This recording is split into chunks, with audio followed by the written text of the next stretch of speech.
শরীয়তপুরে চাঁদাবাজ সন্ত্রাসীদের হামলায় গুরুতর আহত হয়েছেন মাছ ও পোল্ট্রি খামার মালিক আলাউদ্দিন ব্যাপারী। বিস্তারিত শরীয়তপুর জেলা প্রতিনিধি মতিউর রহমান রিপোর্টে। শরীয়তপুরের গোসাইরহাট থানার নাগেরপাড়া ইউনিয়নের কাচনা শিবপুর উত্তর আকাল বরিশ এলাকার ৩ নম্বর ওয়ার্ডে এ ঘটনা ঘটে।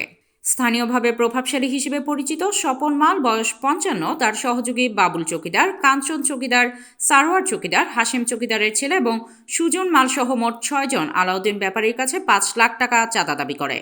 চাঁদা দিতে অস্বীকৃতি জানালে অভিযুক্তরা এলোপাতাড়ি চাপাতে লোহার রড এবং লাঠিসহ মারধর করে আলাউদ্দিন ব্যাপারীকে গুরুতর জখম করে ফেলে রেখে যায়। হামলাকারীরা হুমকি দেয়, ঘটনা থানায় জানালে তাকে প্রাণে মারার হুমকিও দেওয়া হয়। এ সময় আলাউদ্দিনের ১৬ বছর বয়সী ছেলে রমজান দৌড়ে এসে ডাক চিৎকার করলে সন্ত্রাসীরা দ্রুত সরে পড়ে। পরে স্থানীয় লোকজন ছুটে এসে গুরুতর আহত আলাউদ্দিনকে উদ্ধার করে ডামুড্ডা ৫০ শয্যা স্বাস্থ্য কমপ্লেক্সে ভর্তি করান।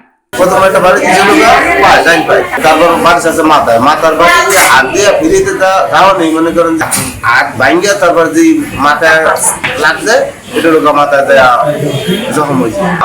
স্বপন মাল মালয়েশিয়া থেকে আইসে, আসার ১ সপ্তাহ পরে থেকে আইসা লোক একটা চাঁদার একটা কালেক্ট করছে।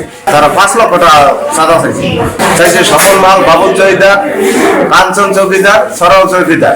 এই যে গতকাল এই করার পরে হলো মনে করেন যে আমি থানায় গেছি, থানা দেওয়া তারপরে হাসপাতালে যাওয়া চিকিৎসার জন্য আসি, এই হলো এই মামলা। কর্তব্যরত চিকিৎসক পরীক্ষা করে জানান আলাউদ্দিনের হাত ভেঙে গেছে, মাথা সহ শরীরের বিভিন্ন স্থানে গুরুতর আঘাত রয়েছে। পরে তার উন্নত চিকিৎসার জন্য তাকে সদর হাসপাতালে পাঠানো হয়।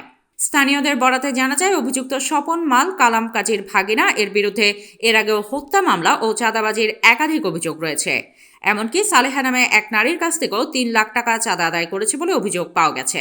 আলাউদ্দিন ব্যাপারীর ভাই আব্দুর রব এ বিষয়ে গোসাইরহাট থানায় একটি এজাহার দায়ের করেছেন। পুলিশ ঘটনার তদন্ত শুরু করেছে।